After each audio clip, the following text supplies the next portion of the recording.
What I care about is telling Emily Rose's story.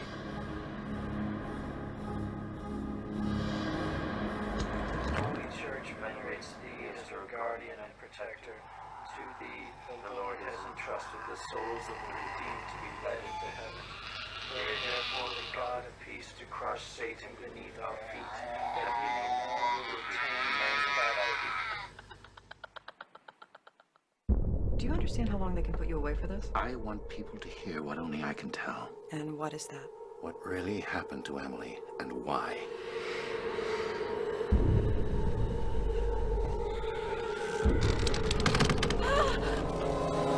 So she believed that her actual possession began that night at the hospital? I think she did. Emily had epilepsy. Father Moore's beliefs are based on superstition. Did Father Moore ask you to give her any medical help? I couldn't help her. Why couldn't you help her? Because there are no injections against the devil. Emily? Hey, can you hear me?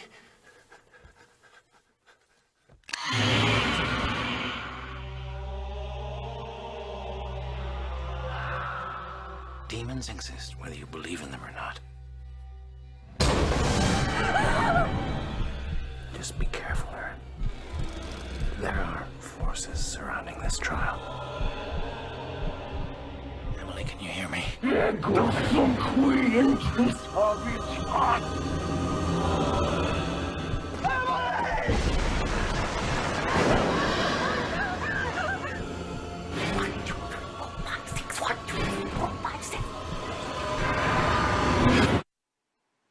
It has begun.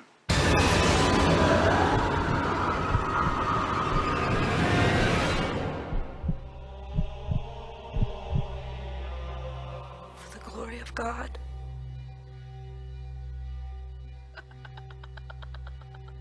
Hello, ladies and gentlemen. This is Peter Desmond Kelly, host of Peter the Healer, your celestial broadcaster, the place for great interviews where I ask the questions nobody else does.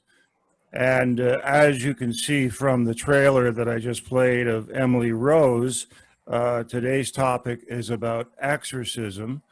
And I'm hoping to talk a little bit about how the reality of these types of phenomena are actually real. This is not some kind of horror story made up in Hollywood for cheap thrills. It is an actual phenomena that's been going on for hundreds of years. Of course, the Catholic Church has been the most involved in this process of exorcism. But it's really been going on for quite some time. And there's been a little bit of, or I shouldn't say a little bit, a big bit of controversy over who is qualified and who is not to conduct these exorcisms, with the Catholic Church, of course, setting guidelines recently.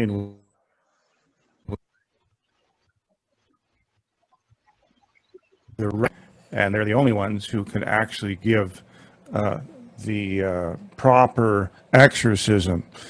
So today we have a guest who I think is very qualified in the topic.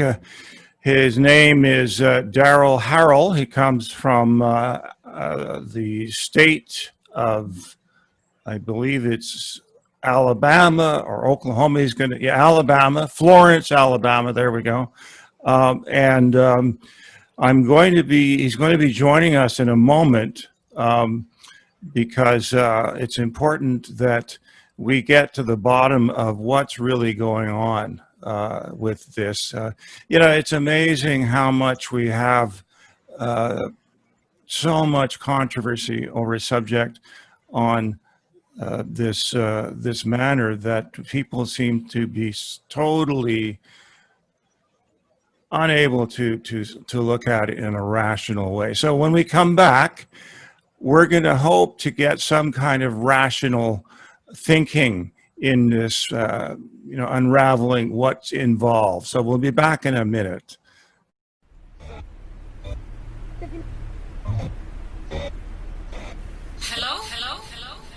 Is this Peter the Healer?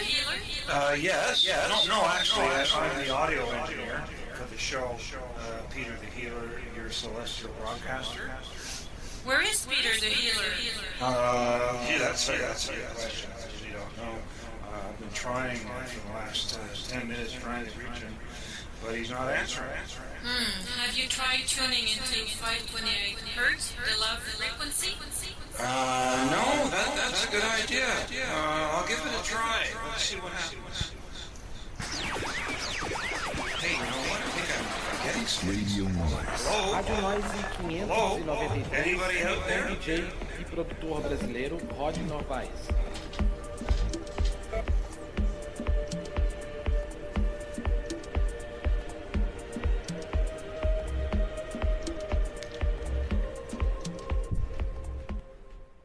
Hang on.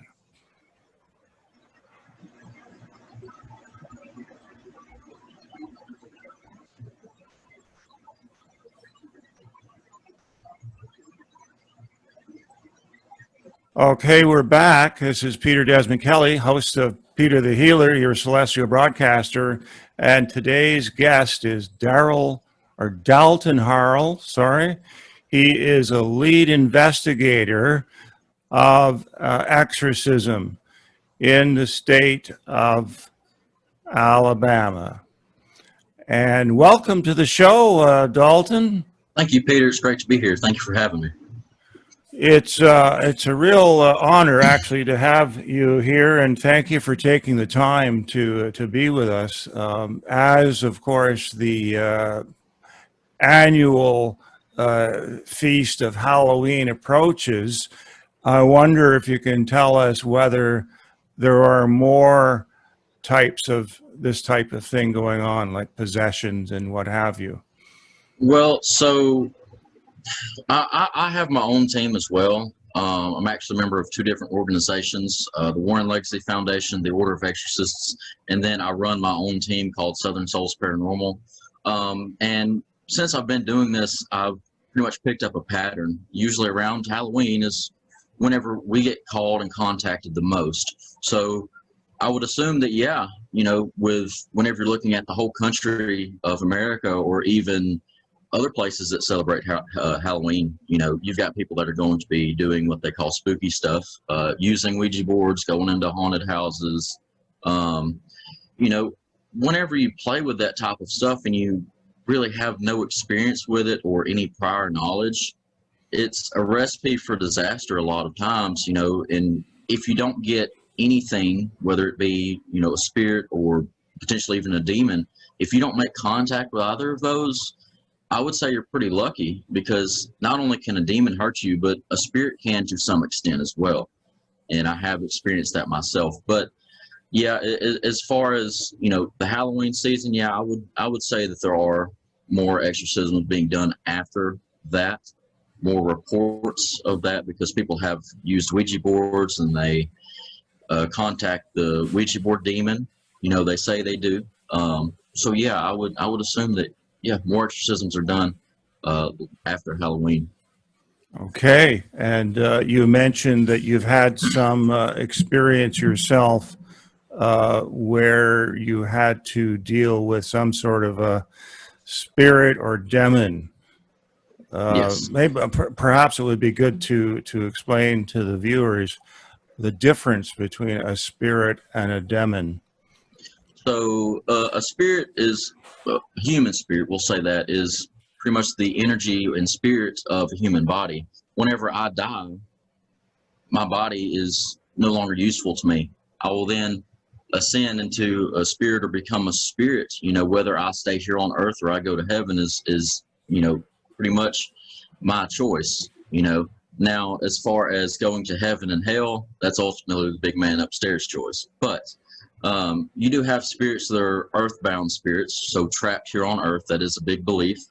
Now, demons, that's something that's never lived. That's something that's never walked the earth in human form. So, and they can get pretty nasty too. I've heard a lot of stories about demonic possession and have witnessed one. It's it's the movies don't do it justice. Whenever you encounter a demon, it's so much more scary than seeing it on a movie or seeing the Exorcist movie or The Last Exorcism or any variation of any of those horror movies with demons in them. It's a lot more scarier. I will say that. And everything that you see in those movies aren't exactly true. Now, I do have the belief that the Exorcist movie is probably one of the most accurate forms to portray demonic possession and exorcism. Now, of course, some of that is kind of blown out of proportion, but is some of that possible? Absolutely. Demons can do just about anything. Once they take control of your body and they take control of your mind, you know, it's crazy. They can do any number of things to harm you or to harm someone's family, your family, for example. And even investigating those claims of someone being possessed or someone having a demonic infestation, that puts me at risk too. I think, I can't remember if I told you previously that I did a blessing in my own hometown, Florence, Alabama. It's about 8 miles away, or 8 minutes rather. That case lasted 9 months, 8 or 9 months.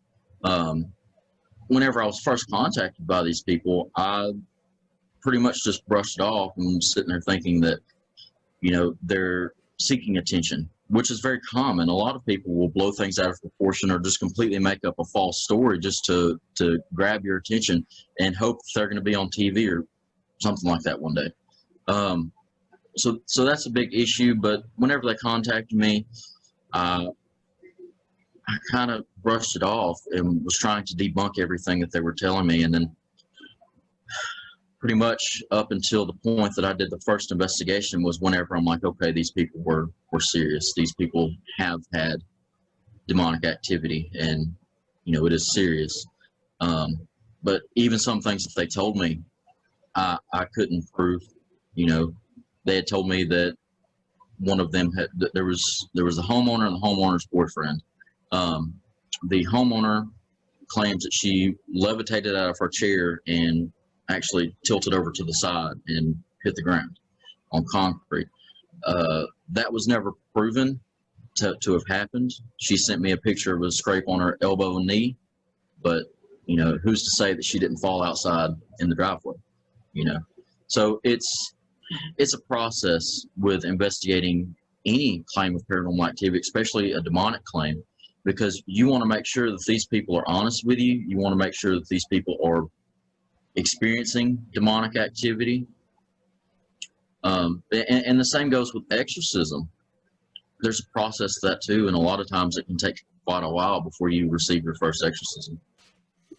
Well, that's a very interesting point what you brought up, because as you know, my background is in psychology. I worked as a psychologist, psychotherapist for over 25 years, and I had in my practice a number of clients who demonstrated symptoms that we would consider in the more popular language as being called multiple personality disorder. It's now referred to as, in a different sense, a dissociative disorder.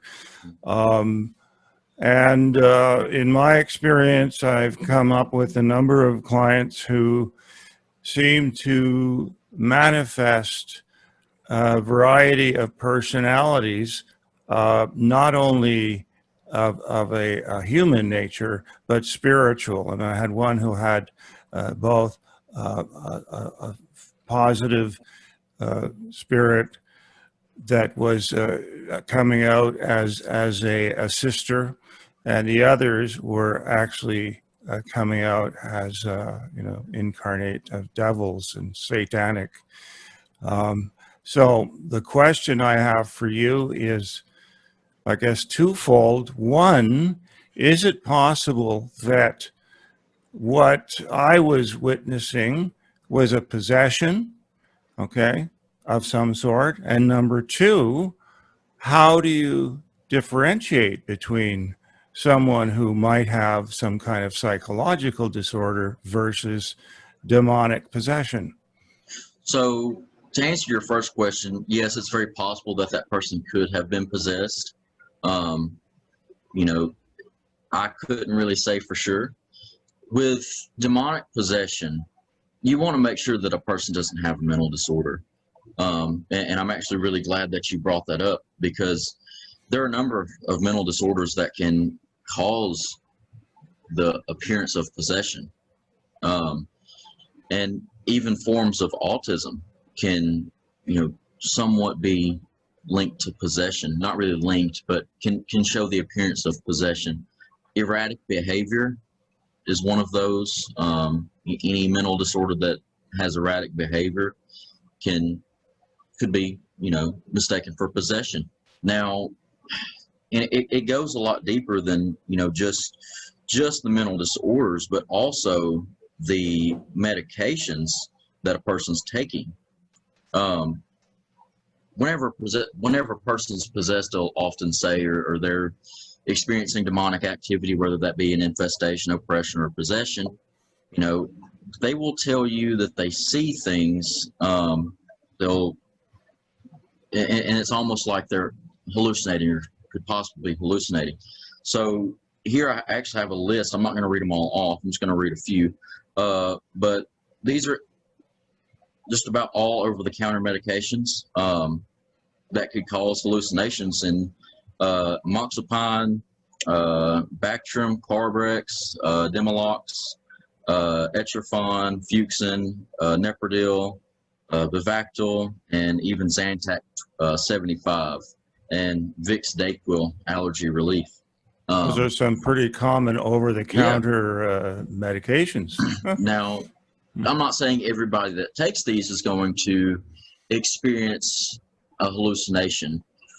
You know, I'm by no means a doctor. You know, I'm, you know, not, I didn't go to college to be a doctor or anything like that. But from what I understand, the way a medication can really affect you is the chemicals in your brain. That medication reacting within the chemicals with your brain could cause different side effects, you know, such as drowsiness or, like I said, hallucinations. And, you know, taking alcohol with any of those medicines could also cause hallucinations as well, for obvious reasons. But, you know, it's one of those things that you really have to look out for, because if somebody's taking this medication regularly and they're saying they're experiencing activity or seeing demonic entities or spirits, you know, that right there could be a possible cause. They've been taking Zantac. But you also want to know, you know, how long have they been taking Zantac? When do the hallucinations start? So just because they take Zantac, or what was the other one? Was it naproxen that I said? Neprodil. You know, just because they take those medications, that's not going to rule out possession or any type of demonic activity. That could possibly explain why they're hallucinating, but you got to be very careful with how you go about things. You got to make sure you're doing it very thoroughly.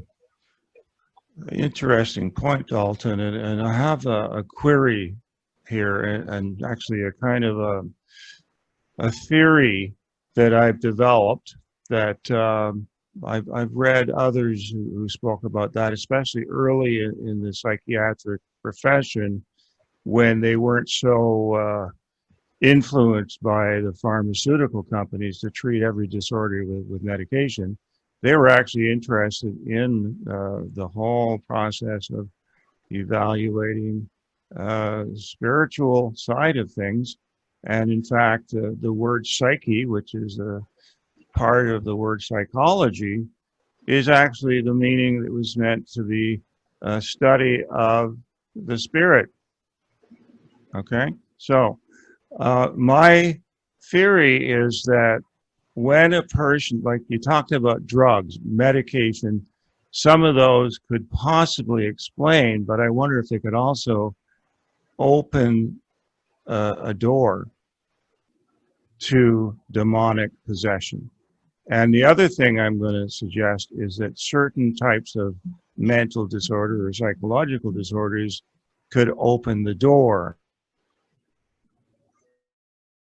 Now, as far as medications go, really any type of drug abuse could be an open door for a demonic possession. Exactly. Whether you're abusing heroin or you're abusing ibuprofen, you're still abusing that drug and using it wrongfully, using it when you don't need it. So, yeah, I do believe that, that would definitely be an open door for possible possession. So you're not recommending that people play around with these things, just like, playing with the Ouija board. It's a kind of an invitation to satanic activity. Now, I'm not saying that, if you abuse drugs or you play the Ouija board once, you're going to get possessed, because you're more than likely not, but repeated use only increases the chances. If you repeatedly abuse a drug, you're increasing those chances. If you repeatedly play that Ouija board, you're increasing those chances. And that's with any spirit communication, whether you're using a spirit box or a Ouija board, or you're using dowsing rods or tarot cards. Any form of communication is an open door. So you've got to make sure that yourself is protected, your team is protected, the homeowners are protected, and you want to know, you want to be able to, take care of a possible situation that could arise. You may be speaking to a spirit or what you believe is a spirit, and then the next thing you know, somebody's getting scratched, somebody's getting possessed. You need to know how to deal with that situation accordingly and do it without hesitation. With a demonic possession, and we're going to speak as for an exorcist right now. If an exorcist is showing hesitation, that demon's going to know it, and it's going to take advantage of that. Demons will do a number of things to distract the exorcist. A lot of times they will move objects in the room, or make loud sounds in a different room to distract that exorcist, or even accuse the exorcist of different sins or, whatever. That demon's going to try to break the exorcist down as well to make the exorcism unsuccessful. Okay, so what would you say then is the goal of a demon when it possesses somebody? The goal of a demon, it's always the same: to destroy your life and destroy your family's life. A possession doesn't just affect the possessed; it affects the family, it affects the friends, and I've seen that with cases that I've worked. Whenever you're possessed, if you've got people that are close to you, they're going to know. And that's how one of my previous cases happened. I actually had one of the possessed person's friends contact me, and I actually reviewed some of the things that he had sent me. And one of the interesting things that he had sent me, of course, I can't say any names or anything like that, and I can't exactly show the video because the dude's face is in it. But he sent me a video of his friend speaking, and he was speaking in a language that I wasn't familiar with, and I still don't know a whole lot about. I sent this clip to several different people that I work with, and some of these people speak different languages. Some of these people are from different countries, and they couldn't pinpoint a language. Now, some people were saying it was Latin. It didn't sound Latin to me. I'm not fluent in Latin, so I wouldn't really be able to tell you for sure that it was, but I do know what Latin sounds like. Now, the language he was speaking was Enochian. Supposedly that is the language spoken amongst angels and demons, so spiritual beings. Now, from what I understand, that's a very dangerous language to speak. There are people that aren't possessed that can speak that language. Personally, me, I would never try. Is this of the, sorry to interrupt, but the Anunnaki, is that what you're referring to? Okay. Yes. And so they are, of course, linked to the very beginnings of our life, right? I mean, yeah. Okay. Go on. So I actually had one of my friends that, I work with, talk to me about the Key of Solomon probably a month prior to hearing about this case. And he had mentioned something about the Enochian language. So that's whenever I first heard about the Enochian language, or at least the first time I've heard of it in a while. Because I can't say I've talked to many people about that or heard anyone talk to me about that recently.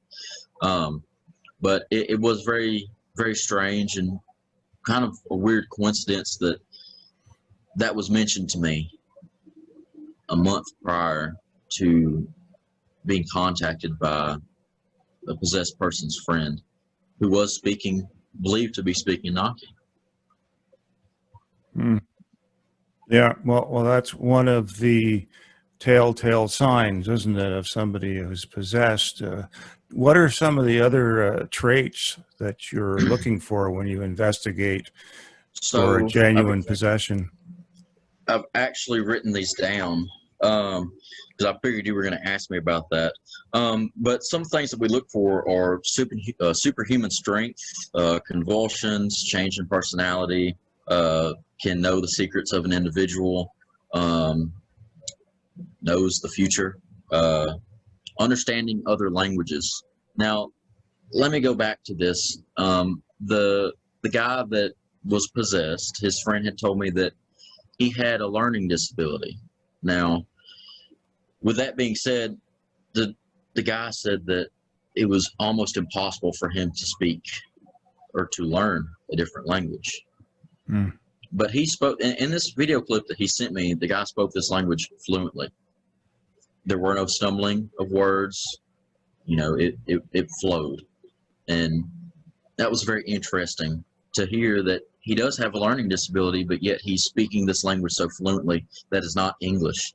But some of the other signs I look for would be the person becomes unstable, suicidal tendencies or acts, the changes in eye color, change in features, the change in a person's voice or dialect, movement in unusual ways. Maybe they walk differently, or their body language changes. Everyone has their own body language, so for something like that to just change on a dime is not likely. Your body language is developed over time, and it pretty much sticks with you throughout your entire life. If you're 12 or 13 years old and you're showing, a certain type of body language, you're going to show that up until the day you die. So if you're 90 years old, you're more than likely going to be showing that same body language. Let's see. Writings and symbols that could appear on the body or inside the person's living space. That was also a part of the case that I mentioned. Multiple voices as well. Now, I've never heard, actually with my own ears, hearing someone speak with multiple voices. Not sure I'd want to, but anyway. And also to be able to imitate someone perfectly. Not necessarily their features, but their voice and their actions and their reactions. And that's just some of the stuff that I look for. Okay, so in your experience, you've been doing this for how many years? So I've been investigating for 5 years. Okay. I first started getting interested in the paranormal whenever, it was 2014, and I started in 2015. So I've been doing this for 5 years. And what made you interested in this field? So as far as just the paranormal aspect of things, just the spiritual, dealing with human spirits, I had experiences at a younger age. Pretty much, I think the first time I ever had an experience, I was probably 6 years old. I constantly felt as if I was being watched. Now, some people would, say that's just your imagination. But I really don't feel like it was. I'm not disproving that. I'm not saying that it wasn't my imagination, but I do feel like it was something actually watching me. and I still feel that today. I still get the feeling that something's watching me. It doesn't happen often, maybe once every 2 or 3 months I feel as if I'm being watched. But the sensation of being watched when I was around 6 years old, whenever I actually moved to Florence, I had some weird things happen, and they had never happened before. I'd actually fallen off my bed multiple times in a row, 3 nights. 3 nights in a row I had fallen off my bed. The last night I'd actually fallen so hard and my head had hit the bedside table and knocked me unconscious. Luckily at the time I was living with my parents, so they heard me fall, and my stepdad had picked me up and put me back on the bed. But I was knocked unconscious the 3rd time, and I've never done it since. And that was, goodness, probably 9 years ago. It's been quite a bit. And I think that was really what sparked my interest, because I started watching these shows at age 13 or 14, probably, about 13 or 14. And then I would hear these experiences that people would have, and I often wondered, am I dealing with something paranormal? Have I had a paranormal experience? And that's what got me interested in starting my own team and researching the paranormal. And I researched it for probably about a year before I actually started my team. Okay, so when you say team, how many members are part of your team, and what roles do they each play? Currently I have 3 members, me included. That's kind of the perfect amount of people, between 3 and 4 people. 3 or 4 people, that's typically the amount that you really want, because you don't want too many, because then it becomes kind of a pain to deal with all those people. Not that those people are an issue or anything, but having to delegate responsibilities to all those people and to keep them up to date on everything, it does become difficult. And I often do conference calls with my team members just to kind of tell them what's going on. Well, if I have 6 or 7 team members, it's going to be so hard to schedule a conference call when everybody's available, because everybody has their own jobs. So for that time to line up, it's going to be so difficult. Now, as far as my team members, they're both very similar to me, but they also both have traits that I don't have. One of these people, he's very good at detecting deception, so that comes in handy a lot, especially whenever you've got people that you feel like they're kind of lying to you, you're not being truthful with. Someone who can detect deception very well and is trained in it is definitely a plus. So then the other person that I have, she has patience, more patience than I do, and she's able to take the time to really sit down and talk with somebody for a longer period of time than I would. Especially with me being as busy, I usually talk to 2 to 3 clients a day. Now those phone calls vary from an hour to 2.5 hours, depending on how far along in the case they are. If they're just starting, that phone call will probably be about 2.5 hours. And then you've got people that want to tell you everything, which that's not a problem with that, but it's nice to have somebody that can actually have more patience than I do. And be able to look at things from a different perspective, because having people that view things from a different perspective is very important. You don't want everybody to have the exact same views as you do, because you may as well just be working alone, because all you're doing is working with multiple people that are exact same as you are. So you want people that have a different way of thinking, and that's very important. Yeah, I hear you. And so what you bring to the table may differ than what others bring to the table, but you all have ingredients that seem to help in your investigation. Is that right? Yes. Okay. Now, I will add this too. Being that there are, a small amount of team members, they both have their own jobs. So there may be a time that one of them may not be able to make it, or even hopefully, or not hopefully, but where they both couldn't make it. And I have a plan for that. I actually have multiple, what I call reserve investigators. They don't really stay in the loop as much as my current investigators do, the primary ones. But pretty much if one of the members can't show up or had something happen or they couldn't request off work, then I would contact one of my reserve investigators and be like, hey, can you make it to such and such location on this day at this time? And they'll either say yes, no. And if they say no, then I'll go to my next reserve, because I have about 5 reserves. And some of those people are people that I've done investigations for in the past, and they seem like they were really trustworthy, and I've known them some of them for 2 years. So that's another very important thing to have whenever you have a small team. Okay, so now you mentioned that they have their own jobs. What about yourself? Are you doing this full time, or do you have another type of job that you do, or how does that work for you on a practical level?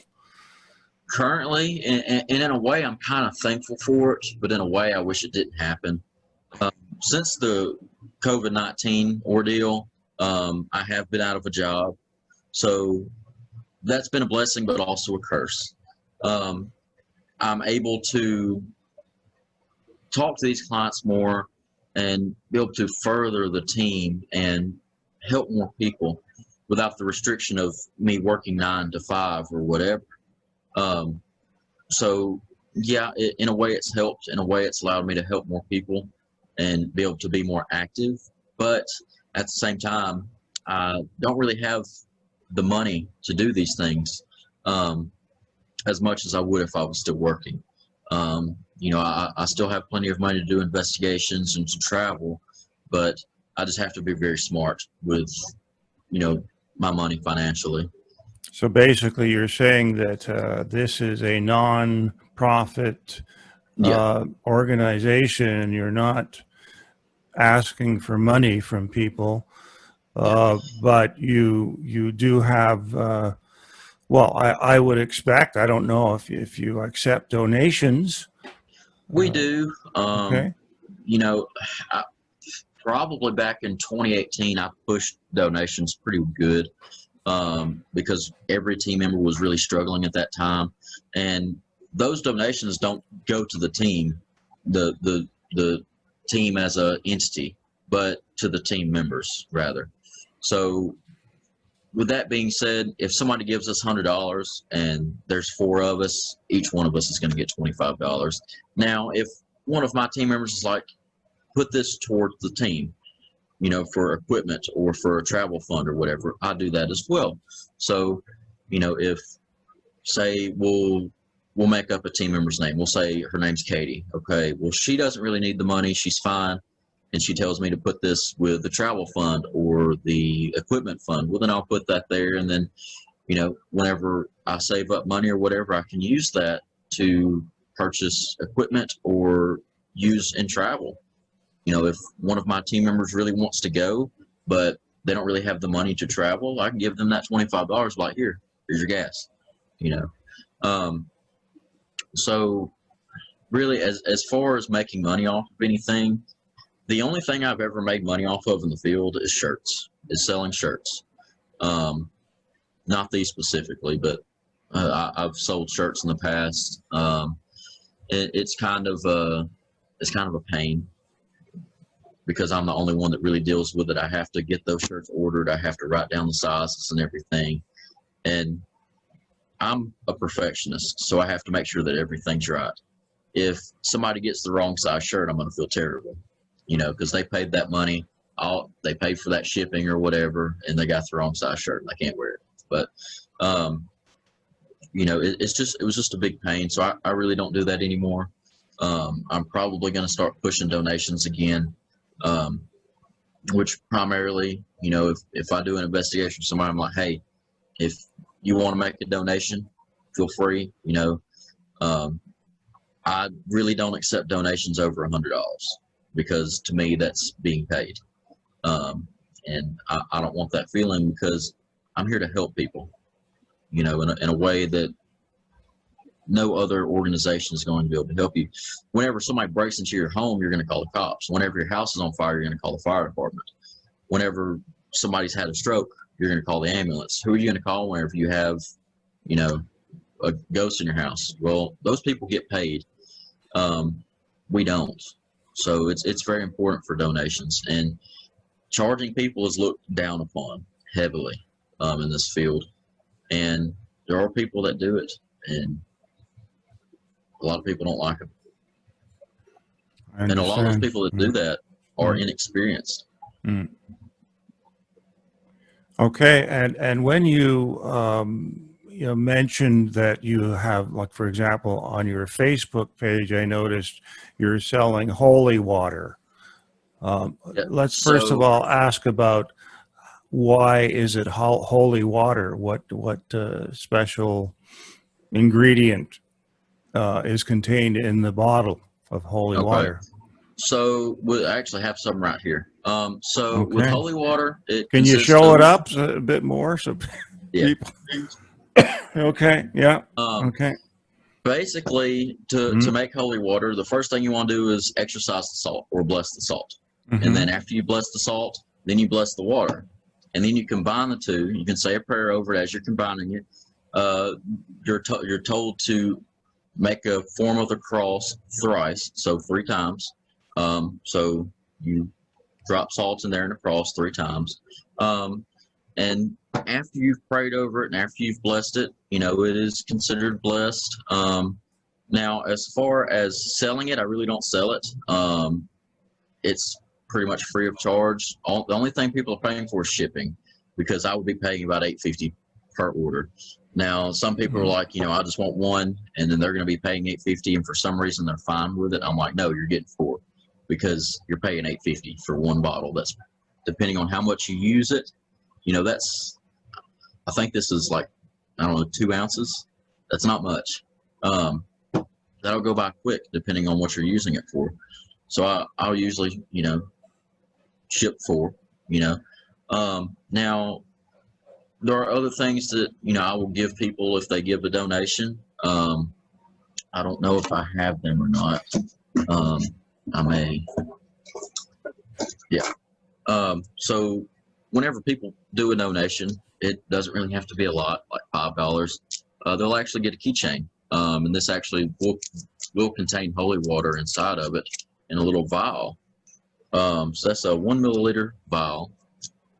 And that would contain holy water, and it's pretty nice just to have on you, because, you know, if you're doing investigations and stuff, you never know when you may need it.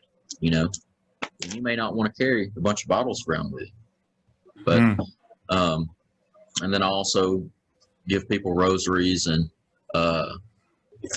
St. Benedict medals if they need to bury some St. Benedict medals. Whenever they get any of that stuff, I tell them how to use it and when to use it. Okay. That's fascinating. Yeah. But as far as any of the stuff that I've just shown you, I don't make a dime off of it. I'm actually, every time one of these leaves, I'm losing 26 cents. So 26 cents ain't that much, but I am losing money, you know. But whenever people do make a donation, that allows me to be able to afford to get these bottles and to get these rosaries and to get these St. Benedict medals. What if someone were to make an anonymous donation? I mean, they could, but I mean, whenever someone makes a donation, I'd like to at least give them something. Yeah, because you're saying that, I mean, from a business perspective, I think, you know, from in terms of being able to provide a service and to be able to have a healthy way of sustaining yourself. I think the way things, if you don't mind me saying, are pretty shaky, you know, in terms of the financial stability. And if you're basically limiting donations to $100, don't you think you're kind of cutting your opportunity to at least develop some kind of stability? Well, the thing with that, you know, that those donations don't affect my personal life. I'm not going to go out and get food, the donation. That donation is being used to buy more of these items to give to people. So it's really increasing the amount of a donation, and really the $100 amount is just for the service that my team provides. Because as far as the people that ship holy water, as far as my team goes, it's just me. I'm the only one that does that. Now there are other people that do that aren't on my team, but this is separate from my team pretty much. And it's separate from every other organization and foundation that I work within. Now, as far as donations to which would be called the Spiritual Help and Support Group, I guess you could call it a ministry, I guess. You could donate as much as you want, you know, but I would tell people that, you know, it's not taking a whole lot of money for me to buy this stuff. Even if I got no donations in the first 2 weeks that I did this, I did not receive many donations. I probably received $30. It was pretty easy. I spent about $50 and received 100 St. Benedict medals, I think 50 holy water bottles, and 12 rosaries, and 16 keychains, somewhere around those numbers. And that was for like $50. You know, this stuff isn't really that expensive. I mean, the keychains themselves are like 36 cents individually. These are 26. The rosaries are about $2. But I'm not really spending a whole lot of money on it.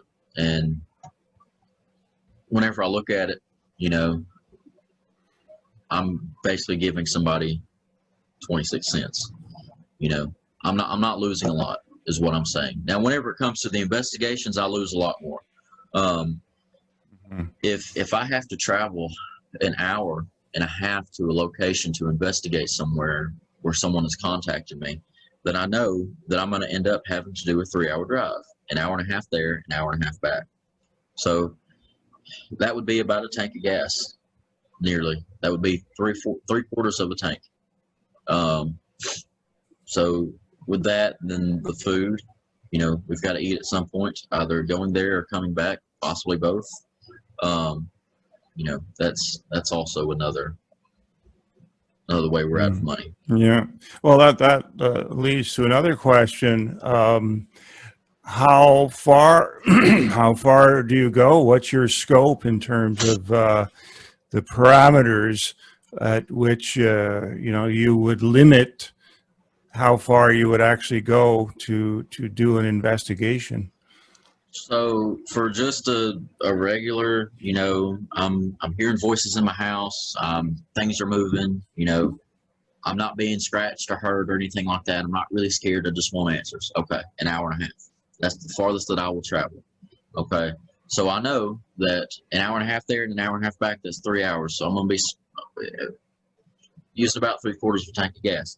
Now, if somebody has a demonic issue and they're scared, you know, and we'll even add this in. If there are children in the house, I'll travel 4 hours. Okay, so you do prioritize, perhaps, yes, depending on the yes. urgency of the situation. Yeah. Do you have any statistics on, like we mentioned a moment ago, you mentioned that Halloween seems to be a hot time, a hot spot, or a hot period of time for these types of phenomena to occur. What about location? anywhere in particular in North America that you consider to be more likely to have demonic activity? Well, I mean, so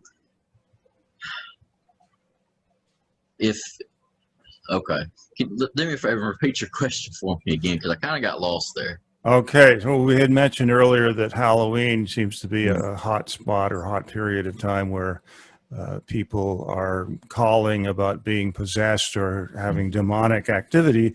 Is there a particular location in North America where such phenomena seem to be more prevalent? I wouldn't say so, no. Pretty much everywhere? Yeah, I mean, Okay. I'm not, I'm not saying that, every house you go to is going to have possession, but those cases of people claiming they're possessed could be everywhere, in every state, it's not really limited to one area, one region, or one state, or even one city. It's just. So they're everywhere. You're saying that these demons are everywhere. They are just waiting for the opportunity to invade people's space. Yeah, sort of. Yeah. If they see an opportunity and it's somebody that they want to possess, then they'll possess that person. If that's just kind of how it goes. Now, when it comes to demons, nobody can say for certain they know how a demon works, how a demon thinks. The only thing that we can do is go based off what they've done in the past. That's where our knowledge comes from, is past possessions, past exorcisms. Demons are changing, and they can change at any moment. They can do things that you've never heard of, and you don't really know how to deal with. And that's what's scary, is because they're unpredictable. And the same goes with spirits. Not everybody knows everything about spirits. There are people that call themselves experts, but you really can't be an expert in something that is always changing. With that being said, demons, it's kind of just about the history that we really know about and patterns. Yeah, and it's been really going on for centuries, from my understanding. What about your take on the length of time that demons have been active? So recently, and by recently, I want to say in the last 10 years, because I think I read an article about it like a month ago. Probably not even a month ago. Back in the 90s, in America, there were, I believe, 10 Vatican-ordained exorcists in the United States. Now there are over 50. Why would they ordain over 40 more people if there wasn't a rise in possession? And you think about it, there's much more evil in the world now than there was 20 years ago. But there's always been evil in the world. It just continues to grow. It continues to manifest itself and invade people's lives, and people become evil. People become mean. You look at, we'll use the riots, for example, here in America. You've got those people that are breaking into buildings, setting things on fire, pulling people out of their vehicles and beating them to near death. What is that? That's evil. Now, I'm not saying those people are possessed by any means, but a demon could thrive in that environment. It has everything that it needs. And the main thing that a demon needs, if not really the only thing, is a negative environment. Whether that be a negative environment of depression, say somebody's extremely depressed, there's a doorway for a demon. That demon could thrive. If there is a family and the head of that family is abusive, there is a potential doorway for a demon, also negative environment. If you look at someone who I guess you could say, is just straight up rude, straight up mean, doesn't care about people.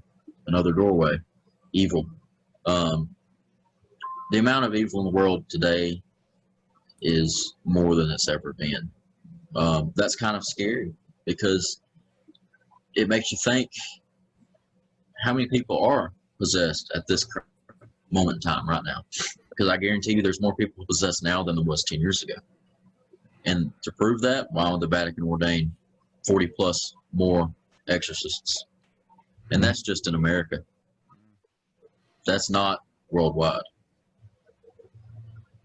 And then you've got the amateur exorcists who are not ordained by the church, but nevertheless put up a shingle saying that they do exorcisms. So here's my thoughts on exorcism. You know, the church claims that you have, or the Vatican claims that, and really any Catholic exorcist would say that you need the backing of the church in order to perform an exorcism.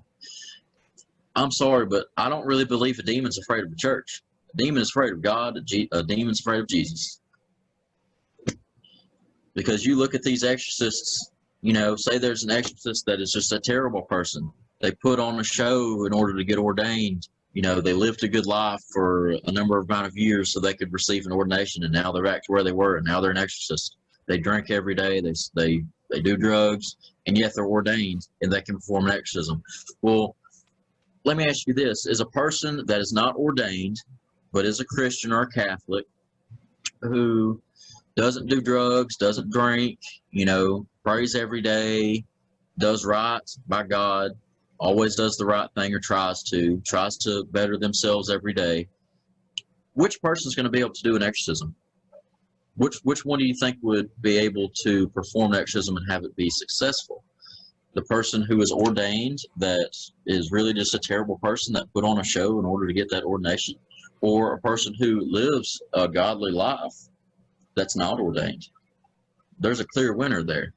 I don't think you have to be ordained to perform exorcism. I think that gives you credentials to perform one. It gives you a reason why people should ask you to perform one rather than someone else.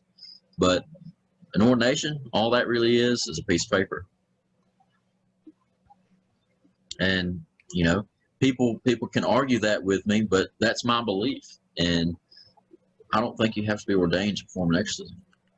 However, you do have credentials. I have some pictures here that you sent me. Would you mind if I shared that right now with yeah, go ahead. The viewers? I'm just going to share the screen here. Optimize. We'll get there in a moment.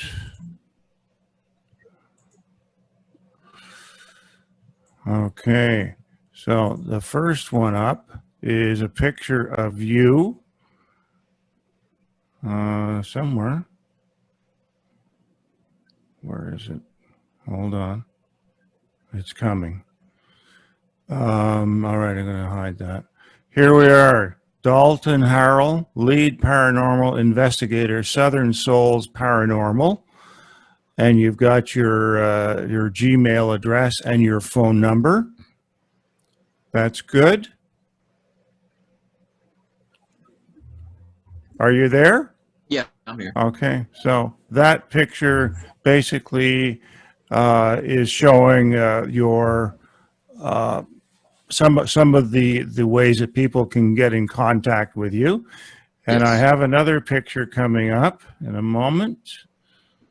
If it cooperates, here we go. Dalton Harrell, SOSM. What, I know I asked you before what that stood for. Could you maybe tell the viewers what that's all about? So SOSM is pretty simple. It's basically the Sacred Order of St. Michael. That's kind of what the Order of Exorcists is associated with. Any person given the title of Lead Exorcist Investigator would receive the SOSM behind their name. Okay, okay. And so that's what you have. And then I think there's another one coming up here. Where is it? I know there's an, oh, there we go. That's better. If people can see it much better now. And then you've got, the International Ministry of Exorcism and the Warren Legacy Foundation for Paranormal Research. So, these are quite well-established orders, I would assume. Yes. Okay. All right. So let's, I think there's another photo somewhere. I'll just see if I can get it. Hold on. Okay. I think there's, yeah. Okay, there we go. Let's see this one. This is the second one. Okay, it's pretty much the same as the first here, I think. Okay. All right. So if people want to get in touch with you, there's your email address, right? Yes. And there's also another address here, which you include, I believe, your phone number as well. Can they call you there? Yeah. Now, preferably, if they are going to reach out to me by phone, at least text me first, so that way I know to expect your call. And primarily the way people reach out to me is through the Facebook page or through Facebook Messenger. But any of those, whether you use the email or you send me a text message, I'll get it and I'll respond to you probably within that day if I'm able to. If I can't respond that day, then I'll get back in touch with you the next day. Usually pretty quick about responding to people and making sure that, they are heard and they are going to be able to get help. Now, if someone is out of my travel range, I have many different teams, not that I run, but that I know, or friends with the lead investigators and investigators for those teams, and I can direct them to those teams. My main goal is, even if I can't help you, I'm still going to find your help. I'm going to get you help, Now, I'm going to direct you to that team. Now, whether or not you contact them, that's on you. I can't make you contact somebody, and I'm not going to check in on you every week to see if you've contacted them. Once I give you that information, that's no longer my case. That's no longer my problem, because I have other cases that I have to work. I have other people that are needing my help. Currently, as of right now, I am working on, 4 cases, 4 separate cases, 2 through the, 5. No, it is 4. It is 4. 2 from my own team and then 2 from the Warren Legacy Foundation. But of course I can't discuss any of those because confidentiality and stuff like that. But I usually work on those cases. Yesterday I worked on cases pretty much all day. So I'm usually pretty busy, but if you message me for help, I'll respond very quickly and I will try to get that person some help. Okay.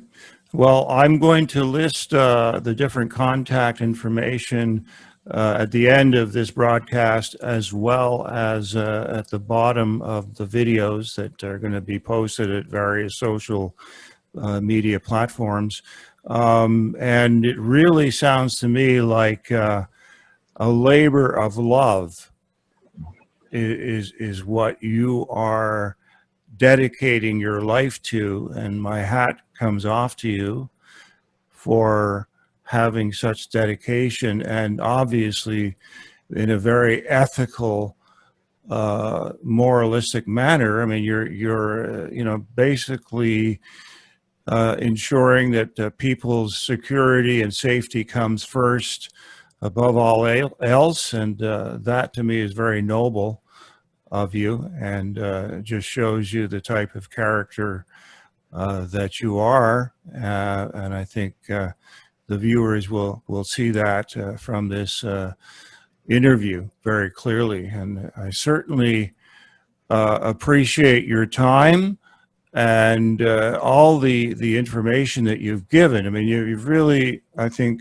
showed a much more valuable bit about this whole subject that we rarely see in the Hollywood movies or any other depictions that we see that usually come through more as a cheap thrill or a horror supernatural kind of typical way of looking at this subject. So thank you very much, Dalton Harrell.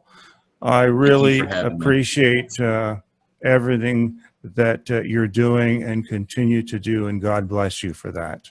Thank you so much for having me. God bless you. All right. Bye-bye. Bye-bye.